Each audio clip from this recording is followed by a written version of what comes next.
The rain hammered against the windows of the Silver Creek packhouse like bullets, each drop a warning Mallory Hayes should have heeded. But warnings had never stopped her before, and they wouldn't stop her now, not when her entire world was about to shatter. You need to leave. Tonight. The whisper came from behind the storage room door, barely audible over the storm. Mallory recognized the voice immediately. Cecilia, her childhood friend, her packmate, her sister in everything but blood. Mallory's hand instinctively went to her swollen belly, 6 months pregnant and showing more each day. "Cece, what are you talking about? What's going on?" The door cracked open, and Cecilia's tear-streaked face appeared in the dim light. Her eyes were wild with fear, darting down the hallway as if expecting someone to appear at any moment. "I overheard them. Vanessa, Marcus, and your father. They're planning to," her voice broke. "Mallory, they're going to kill you. Tomorrow night, during the Luna ceremony." The words hit like a physical blow. Mallory stumbled backward, her shoulder colliding with the shelf behind her. Jars rattled but didn't fall. "My father? You're saying my own father wants me dead?" "It's the baby," Cecilia whispered urgently, grabbing Mallory's arms. "They know it's not Trevor's. They know you're carrying the Alpha King's child." The world tilted sideways.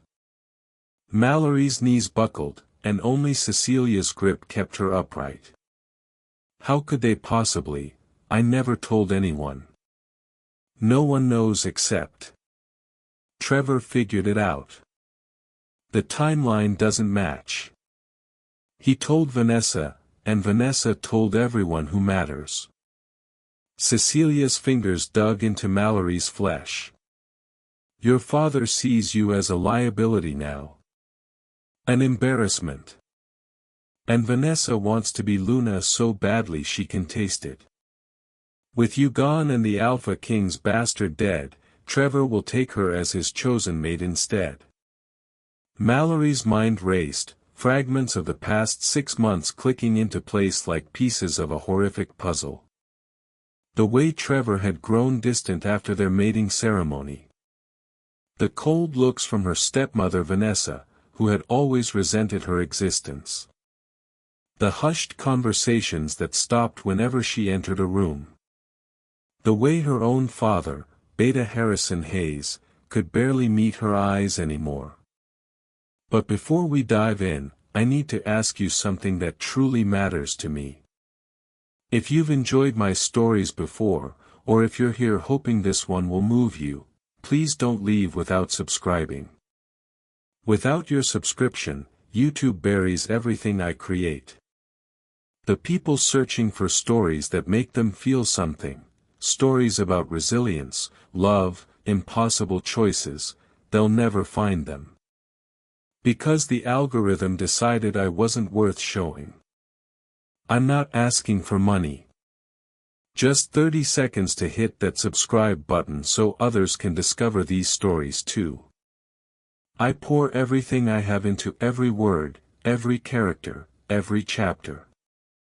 And knowing I could reach someone who desperately needs it but won't because you didn't click, that genuinely breaks my heart. Please subscribe. It costs you nothing, but to me, it means someone believes these stories matter. Now let's continue. The Alpha King, Mallory breathed. Does he know about the baby? Cecilia shook her head. How could he? You haven't seen him since that night at the summit. Mallory, you have to run. Go to the Nightshade Pack, or the Crimson Hollow territories. Anywhere but here. But Mallory was already thinking, already calculating. That night at the summit, 6 months ago, when she'd met Demon Blackthorn, the Alpha King himself, ruler of all the packs in the Northern Territories. She'd been sent as part of her pack's delegation, a mere formality since she was engaged to Trevor, the future Alpha of Silver Creek. She wasn't supposed to catch the Alpha King's eye. She wasn't supposed to end up in his chambers, his hands in her hair, his mark blazing on her neck before they both came to their senses and he'd pulled away, horror dawning in his silver eyes. "This can't happen," he'd said, touching the mark he'd left on her throat. "You're promised to another." I lost control. And then he'd done something she'd never seen an Alpha do. He'd used his own Alpha command to suppress the mate bond, to hide the mark, to make it as though that night had never happened. Except it had happened. And now a life grew inside her, a life that was half hers and half the most powerful Alpha in the region. "I need proof," Mallory said suddenly, pulling away from Cecilia. "If I run, they'll hunt me down as a traitor. I need evidence of what they're planning." "Mallory, there's no time. My father keeps everything in his office. Records, plans, communications. If this conspiracy involves the Beta and the future Luna, there will be documentation. There has to be." Mallory was already moving toward the door, her mind sharp despite the fear coursing through her veins. "You're insane," Cecilia hissed, but she was following anyway. "The office is right next to the Alpha's quarters. If Trevor or your father catches you, then I'll be dead a day early instead of tomorrow night." Mallory managed a grim smile. "Come on. You're better at picking locks than I am." They moved through the pack house like ghosts, taking the servants' passages that Mallory had explored as a child. The storm provided cover, its howling wind masking the creak of floorboards and the pounding of her heart. When they reached her father's office, Mallory stood watch while Cecilia worked on the lock with a bent hairpin. "Got it," Cecilia whispered after what felt like hours but was probably only seconds. The office was dark, lit only by flashes of lightning through the windows. Mallory went straight to her father's desk, rifling through drawers with practiced efficiency. Nothing. Just pack business, budget reports, patrol schedules. Where would he keep? Her fingers found a false bottom in the third drawer. Underneath was a leather folder, and inside that folder was everything she needed, written plans for her accident during tomorrow's ceremony. A letter from Vanessa detailing how the pregnant Omega had become a threat to pack stability. Bank transfers showing payment to two enforcers, Jackson Reed and Connor Walsh, for elimination services. And most damning of all, a message from Trevor himself, make it look natural. The Alpha King can never know she carried his child. Mallory's hands shook as she pulled out her phone and photographed every page. Behind her, Cecilia kept watch at the door, her breathing rapid and shallow. "Someone's coming," Cecilia suddenly whispered. "Multiple someones. They're heading this way." Mallory shoved the folder back into its hiding place and closed the drawer, but she wasn't fast enough. The office door swung open, and there stood her father, Beta Harrison Hayes, with Trevor and Vanessa flanking him. Behind them, she could see the two enforcers mentioned in the documents, Jackson and Connor, both built like mountains and wearing expressions that said they did this sort of work regularly. "Mallory." Her father's voice was cold, devoid of the warmth she remembered from childhood. "I had hoped you wouldn't make this difficult." "Difficult?"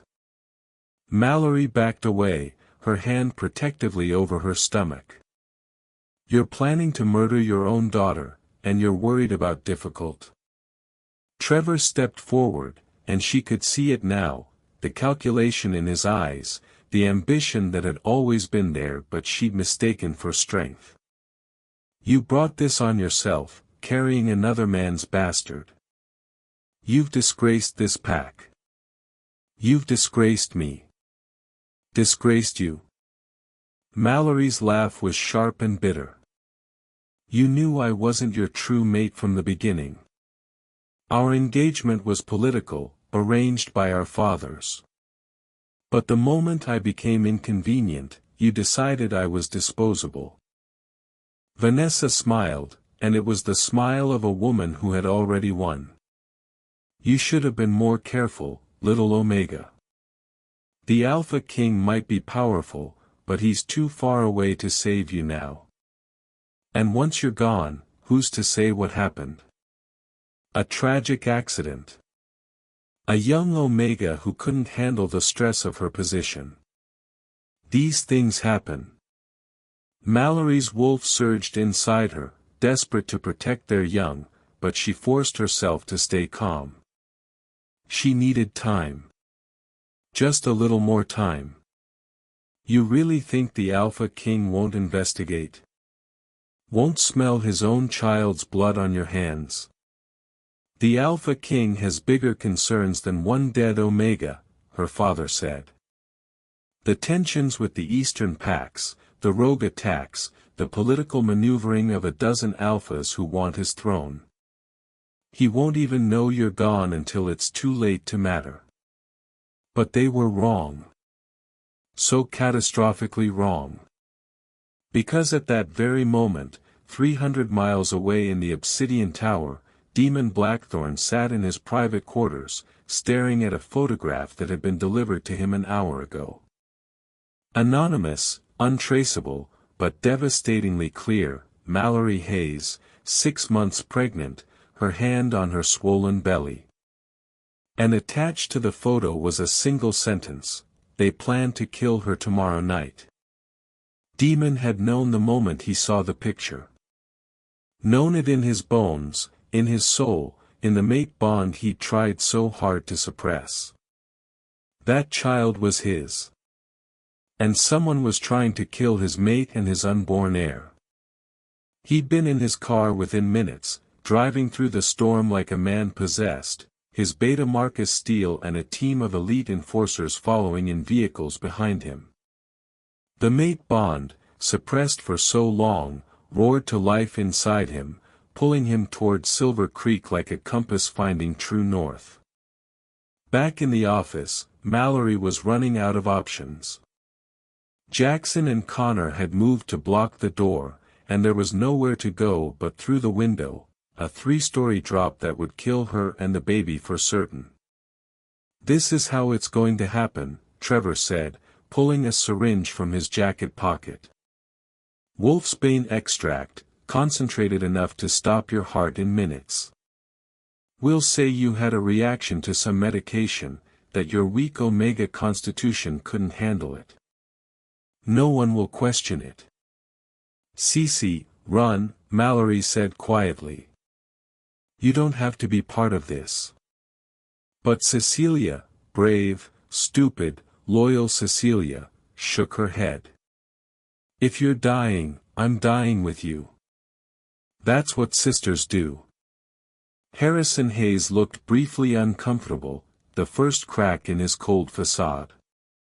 Cecilia, you don't need to be involved in this. Leave now, and you'll be spared. Spared?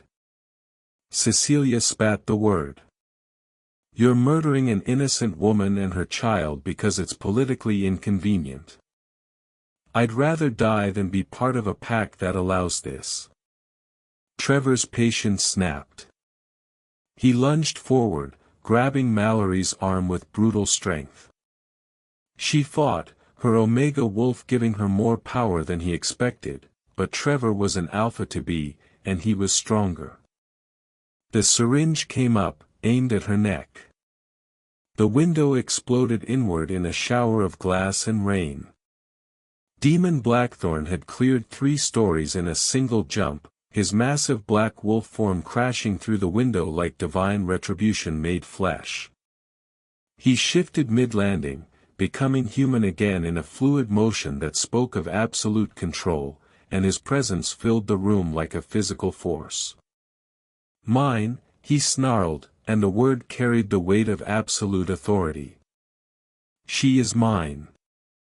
Everyone in the room froze. Trevor's hand went slack, the syringe clattering to the floor.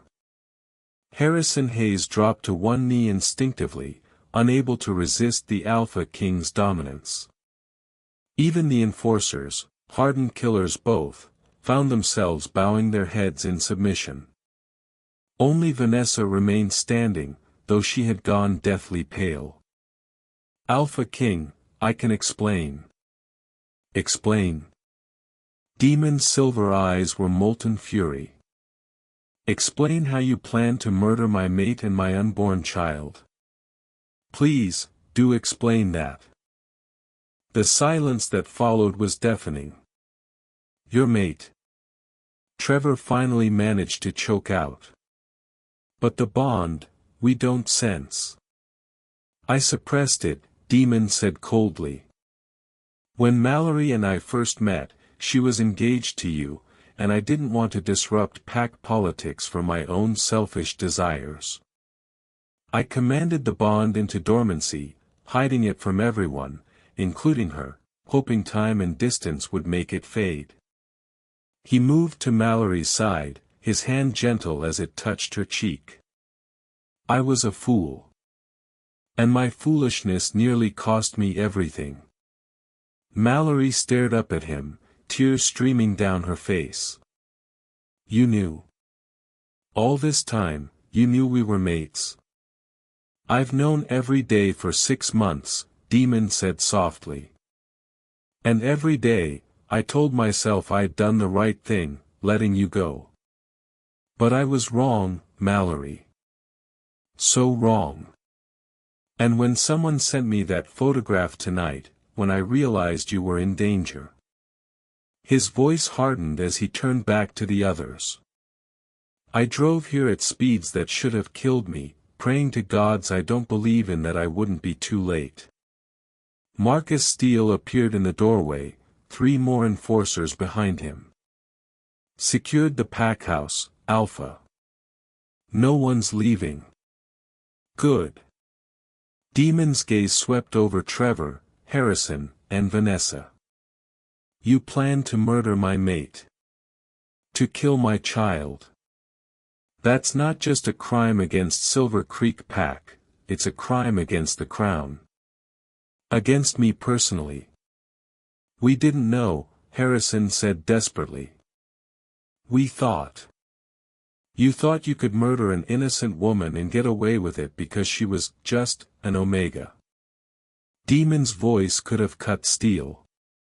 "That's almost worse than knowing. It shows you as men and women without honor, without conscience, without the basic decency that should define what it means to be a pack leader." Trevor tried to rally, his alpha pride fighting against his fear. "You have no authority here. This is Silver Creek territory. I am the Alpha King." Demon's power rolled out like a tidal wave, driving everyone except Mallory to their knees. "Every pack in the Northern Territories answers to me. Including this one. And by the laws you all swore to uphold when you accepted my authority, attempted murder of a pregnant Omega carries a mandatory sentence." He paused, letting the weight of his words sink in. "Banishment and revocation of rank for all involved." Vanessa let out a cry of protest. "You can't, we're pack. This is our home. You gave up the right to call this place home when you decided one of your own was expendable." Demon's eyes were merciless. "You have until dawn to leave Silver Creek territory. If you're found within these borders after sunrise, my enforcers have orders to kill on sight." "My father," Mallory said quietly, and everyone turned to look at her. She stood straighter, one hand on her belly, the other accepting Demon's offered support. He doesn't deserve mercy. None of them do. But he's still my father, and I. Her voice broke. I need to understand why. Harrison Hayes looked at his daughter, and for the first time that night, something like remorse flickered across his face. Your mother, he said hoarsely. After she died, Vanessa became my world. And Vanessa wanted. I wanted power, Vanessa interrupted, her composure cracking. I wanted to be Luna of this pack. I wanted respect, recognition, everything I was denied because I was the second wife, the replacement. And you, she glared at Mallory with pure hatred. You were supposed to marry Trevor and disappear into the role of Luna's mate. But you got pregnant by the Alpha King himself, and suddenly you were important, connected to power beyond this pack. I couldn't allow it. So you convinced my father to kill me. Mallory's voice was flat. You manipulated the man who raised me into becoming a murderer. I didn't need much convincing, Harrison said bitterly. I chose my mate over my daughter. I chose wrong, and I'll carry that for the rest of my life. He looked at Demon. Alpha King, I ask only one thing. Let me say goodbye to my daughter before you exile me. Demon looked at Mallory, leaving the choice to her. She hesitated, then nodded. Harrison approached slowly, like a man walking to his execution. When he stood before Mallory, he reached out, then let his hand drop. I don't deserve forgiveness. But I need you to know, your mother would have been so proud of the woman you've become. Strong. Brave. Everything I wasn't when it mattered most. He swallowed hard. Protect that child. Love them the way I failed to love you. Then he turned and walked out of the office, Vanessa following behind him, her head held high despite everything. Trevor was the last to leave, and the look he gave Mallory was pure venom. You think you've won?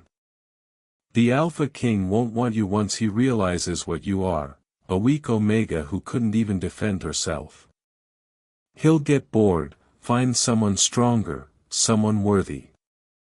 Leave, Demon said quietly, but the word carried such menace that Trevor nearly tripped over himself in his haste to obey. When they were gone, when it was just Mallory, Demon, Cecilia, and Marcus left in the office, Mallory finally let herself collapse. Demon caught her, lowering her gently to the floor, his hand cradling her head. I've got you, he murmured. You're safe now. You and our child, you're safe. I have proof, Mallory said through her tears, pulling out her phone with shaking hands. I photographed everything. The plans, the payments, all of it. I wanted evidence in case, she couldn't finish the sentence. Demon took the phone, looked at the images, and his jaw clenched. This changes things. This isn't just conspiracy anymore, this is premeditated murder for hire. Jackson Reed and Connor Walsh, the enforcers mentioned here, they'll stand trial. And the evidence against your father and the others just became ironclad. Good, Cecilia said fiercely. She'd been silent until now, but her eyes were blazing. They deserve worse than banishment.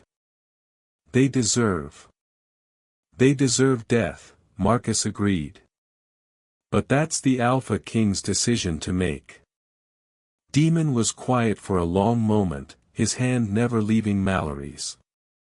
The law says banishment. But if they ever return, if they ever threaten my mate again. He didn't need to finish the sentence. Over the next hour, the pack house was transformed into something between a crime scene and a military operation. Demon's enforcers rounded up Jackson and Connor, who were locked in silver chains and transported to the Obsidian Tower for trial. The photographs from Harrison's office were officially entered into evidence. And messages were sent to the neighboring packs, informing them that the exiled conspirators were not to be given shelter on pain of the Alpha King's wrath. Through it all, Mallory sat in Demon's quarters. She refused to call them Trevor's quarters anymore, with Cecilia beside her and the Alpha King himself refusing to leave her side. "The baby," she said suddenly. "We need to make sure the stress hasn't hurt." "Dr. Adelaide is on her way," Demon assured her. "The best healer in the Northern Territories. She'll make sure you and the baby are healthy." "And then what?" Mallory looked up at him, really looked at him for the first time since he'd crashed through that window. He was soaked from the rain, there was glass in his hair, and his knuckles were bloody from where he'd grabbed Trevor's throat before restraining himself. He looked like a warrior, like a king, like someone who had moved heaven and earth to save her. "What happens now, Demon?" He knelt before her, taking both her hands in his. "Now, I do what I should have done 6 months ago. I claim you as my mate, openly, before the moon and all the packs. I take you to the Obsidian Tower where you'll be protected, cherished, treated like the queen you are." His voice softened. "If that's what you want. I won't force this bond on you, Mallory. I suppressed it once without your consent, and I won't make that mistake again. If you want to reject me, if you want to take our child and build a life away from all this politics and violence." "Stop," Mallory interrupted, pressing her fingers to his lips. "I've spent 6 months trying to understand why I felt so empty after the summit. Why nothing felt right, why Trevor's touch made my skin crawl, why I couldn't stop thinking about you." She smiled through new tears. "The bond might have been suppressed, but it was still there, wasn't it? Pulling at me. Making me love a man I'd spent one night with." "I felt it too," Demon admitted. "Every day, every hour. The need to see you, to protect you, to claim you properly. And when I saw that photograph, when I realized you were carrying my child." He closed his eyes. "I've never been so terrified in my life." "Who sent it?" Mallory asked. "The photograph. If it was anonymous." "I have my suspicions," Marcus said from his position by the door. "Someone in this pack house wanted you saved, wanted the Alpha King to know the truth." He glanced at Cecilia. "Someone who knew what was being planned but couldn't stop it alone." Cecilia flushed. "I didn't know how to reach the Alpha King. But I remembered that his beta, Marcus Steele, was connected with several information networks. I sent the photograph through channels I hoped would reach him." She looked at Demon. "I'm sorry I didn't do more, that I didn't do it sooner." "You saved her life," Demon said simply. "When this is over, when Mallory is safe and healthy, you'll be rewarded. A position in my household, if you want it. A chance to serve as Mallory's personal guard and companion." Cecilia's eyes widened. "Alpha King, I'm just an Omega. I don't have any special training." "You have loyalty," Marcus countered. "And courage. You stood beside Mallory when everyone else, even her own father, turned against her. That's worth more than any training." Dr. Adelaide arrived shortly after, a stern woman in her 50s who took one look at Mallory's pale face and immediately began issuing orders. She examined Mallory thoroughly, using both medical equipment and her healer's gifts to assess the baby. "Healthy," she finally announced, and the relief in the room was palpable.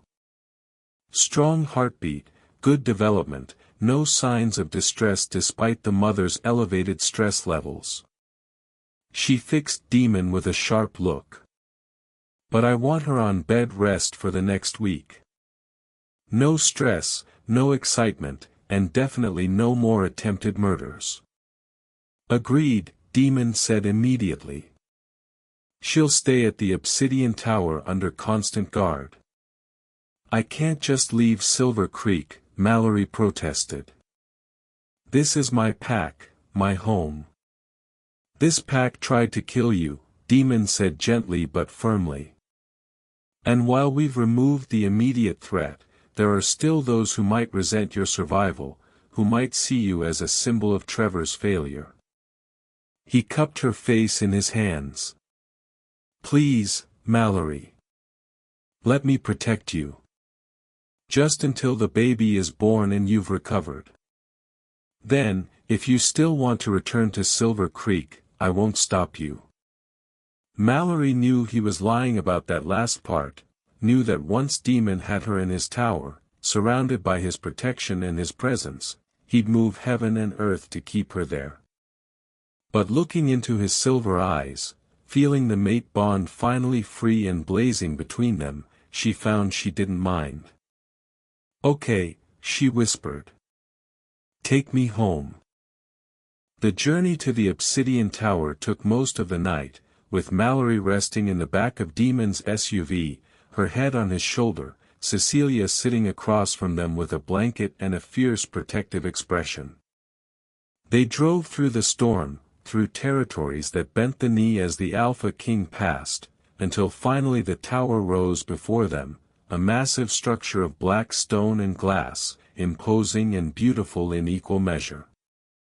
Welcome, Demon said as he carried Mallory inside, refusing to let her walk, to your new home.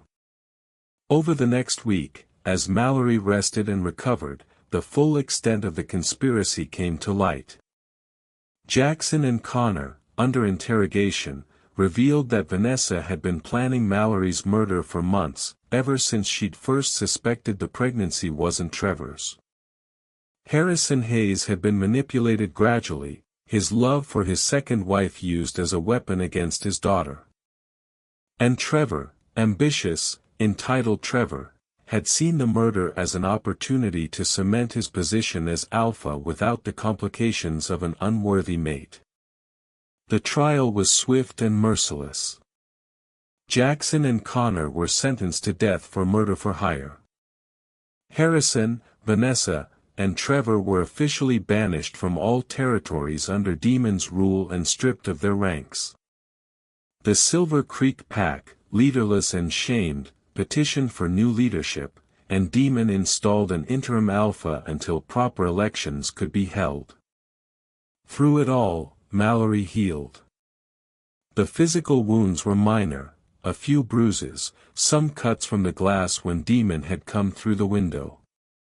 But the emotional wounds went deeper. She'd lost her father, her pack, everything she'd known, all in one terrible night. But you gained something too, Cecilia pointed out one evening as they sat in Mallory's quarters, overlooking the city lights below. You gained your true mate. Your child will be born safe. And you gained me as your very annoying best friend who's never leaving your side. Mallory smiled despite herself. Very annoying is right. Ladies, Demon said from the doorway, and both women turned to see him standing there in formal attire, looking every inch the Alpha King. I need to borrow Mallory for a moment. Cecilia, Marcus is waiting in the common room if you'd like to join him for dinner. Cecilia raised an eyebrow but took the hint, leaving Mallory alone with Demon. He crossed the room in 3 long strides and dropped to one knee before her chair. I know this is fast, he said, pulling a small box from his jacket. I know you've been through hell, and you need time to process everything. But I can't wait anymore, Mallory. Not when I've already wasted 6 months. He opened the box to reveal a ring, not a traditional diamond, but a moonstone that seemed to glow with its own inner light. Mallory Hayes, will you be my mate, my Luna, my queen? Will you let me spend the rest of my life making up for the time we lost and the pain you endured? Mallory looked at the ring, at the man offering it, at the future spreading before her like a map of undiscovered territory. 6 months ago, she'd been engaged to Trevor out of duty. Now, she was being offered a choice, a real choice, made with full knowledge and consent. Yes, she said, and the word felt like freedom. Yes, I'll be your mate. Demon slipped the ring onto her finger, and as he did, the mate bond flared to full strength between them, no longer suppressed or hidden. Mallory gasped at the intensity of it, feeling his emotions pouring into her, love, relief, possessiveness, joy, all mixing together in a torrent that left her breathless.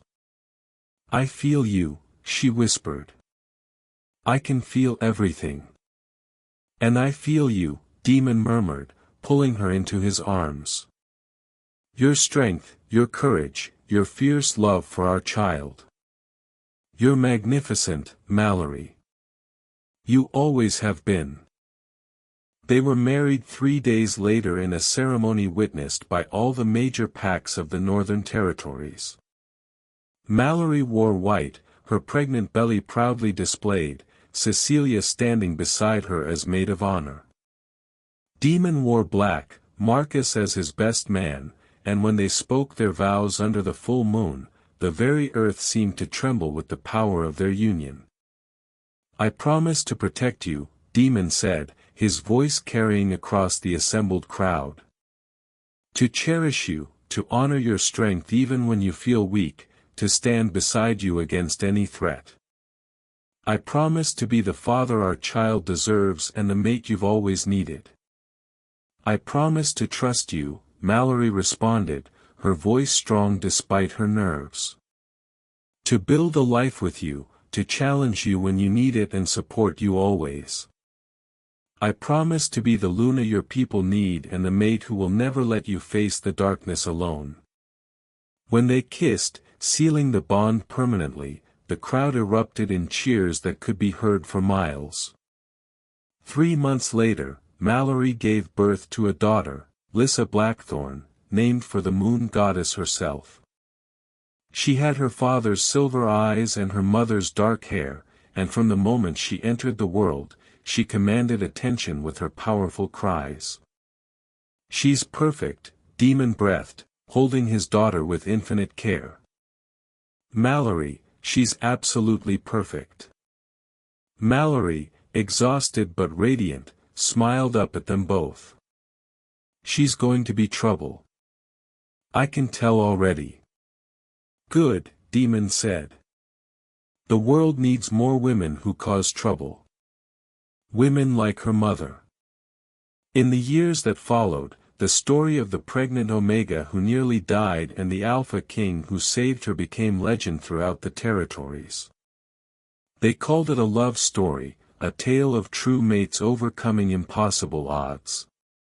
But those who had been there, who had witnessed the betrayal and the blood and the desperate race against time, knew it was more than that. It was a story about choice. About a woman who refused to be a victim. About a man who learned to lead with both strength and compassion. About the price of ambition and the cost of betrayal. And about a love that was tested by fire and came out stronger on the other side. As for Harrison Hayes, Vanessa, and Trevor, they were last seen heading toward the Eastern Territories, exiles marked by their shame. Some said Harrison eventually died of grief, unable to live with what he'd done. Others claimed Vanessa found a new pack to manipulate, though she never regained the status she'd lost. And Trevor, proud Trevor, was rumored to have tried to challenge a pack alpha and been killed for his arrogance. But in the Obsidian Tower, Mallory didn't spend much time thinking about them. She had a daughter to raise, a mate who loved her beyond reason, a best friend who had risked everything to save her, and a future that stretched out bright and beautiful before her. Sometimes, late at night, when Demon held her close and Lissa slept peacefully in the nursery down the hall, Mallory would think about that night in the Silver Creek pack house. The moment when Trevor had lunged with the syringe, when death had been seconds away, when everything hung in the balance. And then she'd think about the crash of breaking glass, the sight of Demon coming through that window like an avenging angel, the sound of his voice declaring her as his. Mine. That single word had changed everything. Had rewritten her story from tragedy to triumph.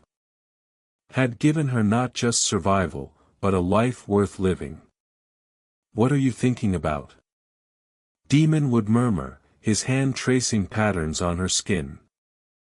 How lucky I am, Mallory would reply. How close I came to losing everything. You'll never lose me, Demon would promise. Or our daughter. Or this life we've built. I'll make sure of it. And she believed him. Because when the Alpha King made a promise, it was written in stone and sealed in blood. Their story didn't end with happily ever after, it ended with happily ever fighting, building, growing, loving. With a family forged in fire and strengthened by survival. With an Omega who became a queen and an Alpha who learned that true power wasn't about domination, but about protecting those you love.